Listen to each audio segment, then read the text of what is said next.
Diz assim a palavra do Senhor, a partir do verso 14. Por esta causa me ponho de joelhos diante do Pai, de quem toma o nome toda a família, tanto no céu como na terra, para que, segundo a riqueza da sua glória, vos conceda que sejais fortalecidos com poder, mediante o seu Espírito no homem interior. E assim, habite Cristo no vosso coração pela fé, estando vós arraigados e alicerçados em amor, a fim de poderdes compreender com todos os santos qual é a largura, o comprimento e a altura e a profundidade, e conhecer o amor de Cristo que excede todo entendimento, para que sejais tomados de toda a plenitude de Deus, todos juntos. Ora, aquele que é poderoso para fazer infinitamente mais do que tudo quanto pedimos ou pensamos, conforme o seu poder que opera em nós, a ele seja a glória, na igreja e em Cristo Jesus, por todas as gerações, para todos sempre. Amém. Senhor, continue falando aos nossos corações em nome de Jesus.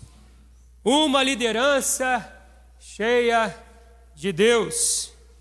Por esta causa, nós nos colocamos de joelhos diante do Pai. Uma liderança cheia de Deus, uma igreja cheia de Deus. Dobrar os joelhos é mais do que uma postura física, é uma declaração espiritual.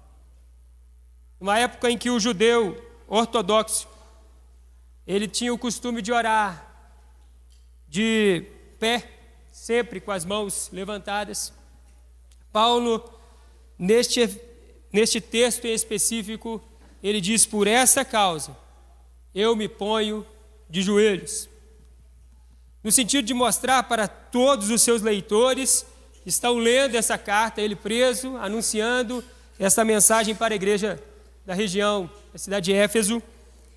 Ele conclama ao seu povo, conclama a essa igreja, a todos nós, todas as igrejas de todas as épocas, a vivermos a intensidade do poder de Deus. E ele começa com essa expressão, por essa causa. E ele vai dizer: eu me ponho de joelhos. Essa expressão, ele está repetindo ela, porque no capítulo 3 ele diz ela no início deste parágrafo, do primeiro parágrafo desse capítulo. Por esta causa. Que causa? A causa dos gentios, a causa dos atribulados. Eu, prisioneiro do Senhor, como vocês também, por vezes, estão sofrendo tribulações, lutas, dificuldades. Então, querido, em meio às nossas tribulações, nós precisamos orar, e orar com intensidade, e orar de verdade, e clamar a Deus pela misericórdia dEle. Essa semana, falei com os irmãos pela primeira vez em todo esse tempo aí de compra, terraplanagem, construção. Essa semana nós tivemos uma dificuldade para fazer um dos pagamentos, pela primeira vez. E nós, então, quem estava sabendo ali, quem conversou pessoalmente, né? Presbítero Júlio, presbítero Rogério, nós oramos, colocamos de joelhos e o recurso apareceu.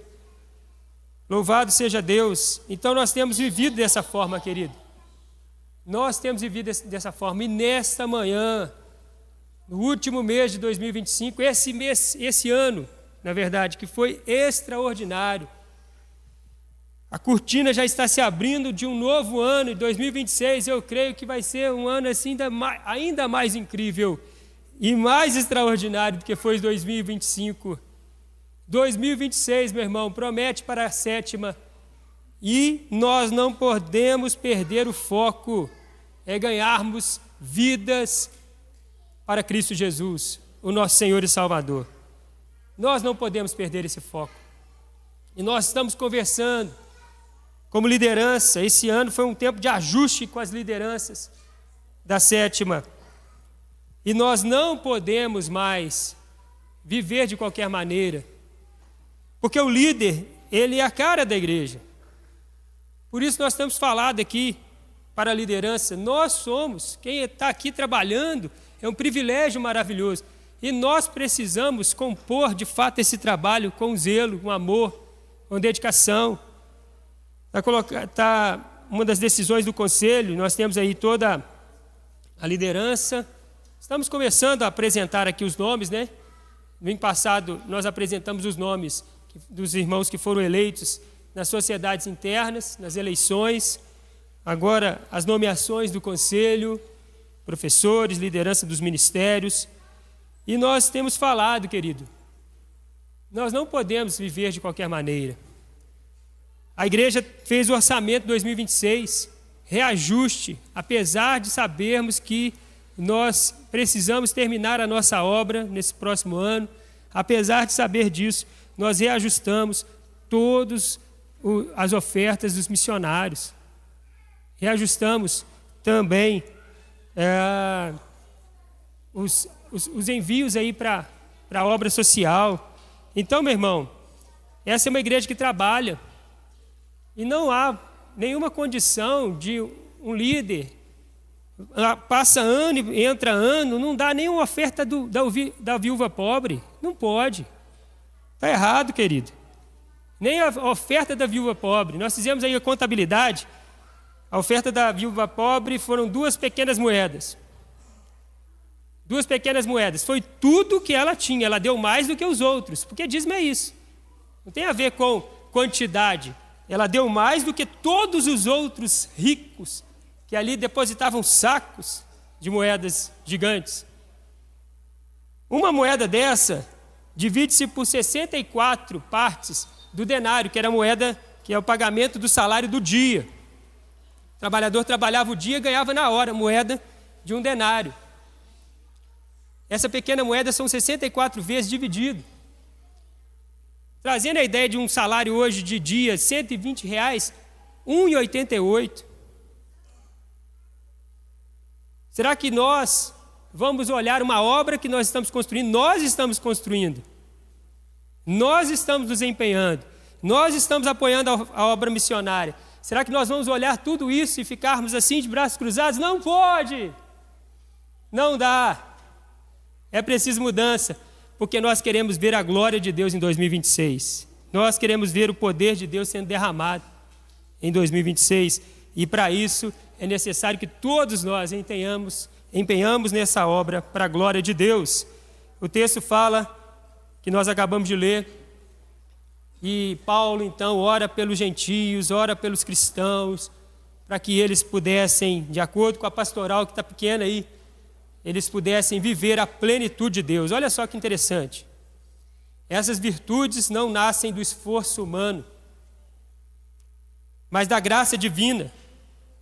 A vida cresce e floresce quando entendemos que nossa maior força vem da humildade diante de Deus. É quando dobramos os joelhos que nosso coração se levanta. E nossa liderança esteve reunida com esse intuito de orarmos pelo próximo ano, 2026. E a nossa oração está de acordo com o texto lá de cima, olha só. Paulo se curva diante do Pai para pedir com muito zelo piedade, e pedir com piedade tudo o que a igreja mais precisa: força, amor, maturidade e plenitude. Força, amor, maturidade e plenitude. São 4 pedidos. E ele termina com uma doxologia. Os 4 pedidos estão aí, queridos. Volte seus olhos novamente à carta do apóstolo Paulo aos Efésios, capítulo de número 3. Olha que interessante, esta oração que ele faz ao Pai de toda a família, quem criou todas as famílias, quem criou todas as coisas. Ele ora ao Deus Pai. Nós não oramos para santos, nós não oramos para pessoas, nós invocamos, clamamos ao Deus Todo-Poderoso. E ele ora da seguinte maneira: para que, segundo a sua riqueza da sua glória, ele nos conceda força com poder. Primeiro pedido: sejais fortalecidos com poder mediante o seu Espírito no homem interior. É uma oração que parte de dentro para fora. É essa força, essa proteção, essa graça que vem de dentro e transforma o exterior. E assim também, segundo pedido, que habite Cristo no vosso coração, para que vocês sejam alicerçados, arraigados na graça de Cristo, a fim de poder compreender com todos os santos, todos os salvos, qual é a largura, o comprimento, a altura e a profundidade, não falta nada, todos os detalhes da graça e do poder de Deus, e conhecer o amor de Cristo, que excede todo entendimento, para que sejais tomados de toda a plenitude de Deus. Esse é o terceiro pedido, tomados de toda a plenitude de Deus. Quarto pedido, na verdade, né? E aí ele termina com a doxologia, e eu novamente convido a ler comigo, e assim nós vamos orar, todos juntos. Ora, aquele que é poderoso para fazer infinitamente mais do que tudo quanto pedimos ou pensamos, conforme o seu poder que opera em nós, a ele seja a glória na igreja e em Cristo Jesus por todas as gerações, para todos sempre. Vamos orar? Nesse sentido, doxologia é a apresentação da glória à Trindade. A Deus Pai, Deus Filho, Deus Espírito Santo, toda a honra, toda a glória, todo louvor, pelos séculos dos séculos. Amém. Se você quiser se colocar de pé ou de joelhos, forma como você quiser, nós vamos orar nesse momento em nome de Jesus. Sentados, de joelhos ou de pé.